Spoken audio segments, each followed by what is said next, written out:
He has a smile that can warm your heart, but the hearts of those who face him are beating as fast as a teenager who sees their crush. In an instant, their pads are being blown off, or the edge threatens to break off the bat as the ball catches it and is caught gleefully by a waiting keeper and slip cordon. Marnus Labuschagne is on the turf. He's made to look a bit silly in Perth. He's done by Bumrah. He's not the first to get done by Bumrah, and he certainly won't be the last to be done by this amazing fast bowler. As Jasprit Bumrah sent down thunderbolt after thunderbolt in Perth, it got me thinking, has there been a touring bowler over the last 20 or 30 years that has instilled this much fear into not only the Australian team, but the media, journalists, pundits, and the fan base as well? It's hard to think of it. On the fourth morning of the first test that India won by 295 runs, Bumrah overstepped and a no ball was called. Mark Waugh and Adam Gilchrist on Fox Cricket commentary were immediately worried at the prospect of Bumrah having to bowl another delivery, suggesting that Australia would be happy to give the extra run back for one less ball from Bumrah to face. Now, it's hard to recall that sort of impact that a bowler has had on two greats of the game in Adam Gilchrist and Mark Waugh. And then, as Sam Constas cracked a superb century for the Prime Minister's 11 against India, calls grew louder for the 19-year-old's inclusion in the Test team. But can he do it against Bumrah? Replied the doubters. Indeed, Bumrah is the benchmark to which to test the player's capability. Bumrah makes batsmen look silly. He's done it for years, and he continues to do so. And in this video, I'll talk about the greatness of Bumrah in the sense that he is still dominating in Australia, even though he's been here twice before. People know what he's about. People know about his unique action, but he is still too good. A sign of a quality bowler is when batsmen try to see him out and defend, but fail time and time again. After 8 tests in Australia, the great fast bowler averages 18.8 per wicket. Since the end of the 1990s, the only other fast bowler who was in the conversation as the most fearsome in Australia, in my opinion, is Dale Steyn, the South African quick, one of the greats to ever grace this game when it comes to fast bowling. But Dale Steyn averaged more than 10 runs per wicket more than Jasprit Bumrah. But I will preface that by saying that Steyn did bowl on some flatter pitches in Australia during the 2008-9 series, then in 2012. But he produced a couple of match-winning performances in that MCG test in 2008 and then the Perth test in 2012, where when he was on a roll, he was impossible to stop. There have been other bowlers who have toured Australia over the last 20-odd years and have left an impression in a short period of time. I think of Chris Tremlett in the 2010-11 Ashes, Kyle Abbott in his performances in 2016. Who could forget Shamar Joseph last summer in January of 2024, producing an unbelievable spell, some of the best bowling we've seen in this country for a long time. Kagiso Rabada was outstanding in 2016, but he struggled for consistency, I felt, in South Africa's last tour in 2022. My question is, has a bowler had so much threat, carried so much threat, when the world knows so much about him across multiple tours? Australia know all about Bumrah. He's been here twice before, but you still can't get a hold of him. And it's easy to criticise someone, but how do you criticise someone when you can't deal with the perfection that Bumrah possesses? It's one thing knowing about a bowler and trying to study him on the video, but it's another thing dealing with it. Part of Bumrah's greatness is his ability to add strings to his bow, such as the outswing he perfected in 2019. Now, worryingly for opponents, the additions to his arsenal don't impact the weaponry he already possesses.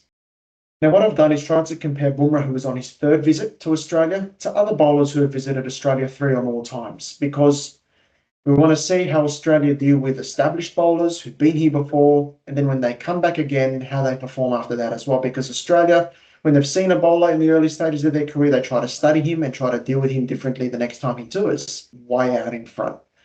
He's the only bowler to average below 20. He's got 40 wickets at a strike rate of 45.7. Dale Steyn is the next best with 31 at 28.77. Now, the argument might be from some fans is that Jasprit Bumrah is bowling in an era of bowling-friendly pitches. The Kookaburra is more bowling-friendly now. The seam is more pronounced. There's more in it for the bowlers. That is true. But Jasprit Bumrah has also done it on flat pitches in Australia. Think back to 2018-19. The series is the third test at the MCG. It's a flat, slow pitch. The series is locked up at 1-1. India hit 400 plus on a very slow surface. 1 year after the MCG was warned by the ICC for its flat pitch in the 2017 Ashes. But Bumrah, in his greatness, takes the pitch out of the equation.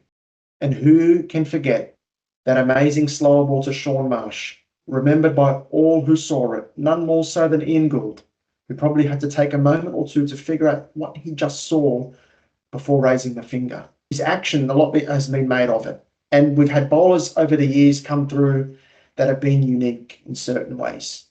But typically in international cricket, because of all the studying that happens, all the footage, these bowlers typically get found out. And after an early period of success, they may fade away a little bit. Jasprit Bumrah is getting better. He's getting better. There's no slowing down. His release point is incredible. How he releases the ball further ahead than a typical bowler would, giving the batter even less time to adjust. We talk about the great players, how they have time. Bumrah rushes you. A 140k delivery feels like 145 or 146.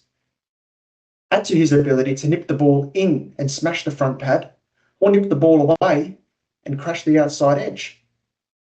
It's extremely difficult to play, and you can only do so much studying, but you're going to need some luck. Glenn Maxwell on the recent Great Cricketer podcast spoke about the difficulty in picking Bumrah's length ball in comparison to his bouncer. He hurries you. You think you know what's coming, but dealing with it is another factor altogether.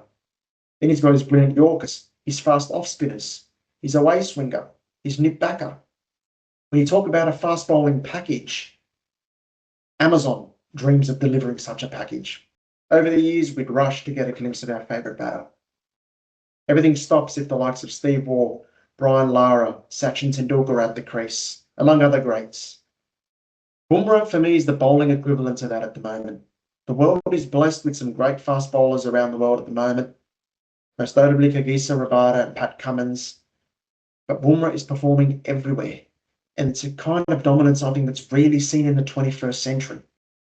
Bumrah is only behind Sydney Barnes, who played in the 1900s when it comes to the best averages among bowlers with at least 150 test wickets. Bumrah has got 181 at the moment at an average of 20.06. The way he's bowling now, he will be well under 20 and continue to go south. How do you play him? How do you approach it? Type that question into Chat GPT, you might blow up the whole system. It might not feel that way now at the moment as an Australian fan to witness this bowler doing this to us at the moment, but I thoroughly enjoy watching him, especially when it's against other teams, not so much against Australia, but we're witnessing greatness. You know, when people try to put him down by claiming he's a chucker, which is, I think, incredibly ridiculous, as Greg Chappell rightly said in his column for the Sydney Morning Herald, it's a unique action. It's got the hyperextension in the elbow, but it's perfectly legal. It's fantastic. It's the snap of the wrist. It's everything you want in fast bowling, with all the skill and the brain power to go along with it. Thanks for watching, guys. I hope you enjoyed this video.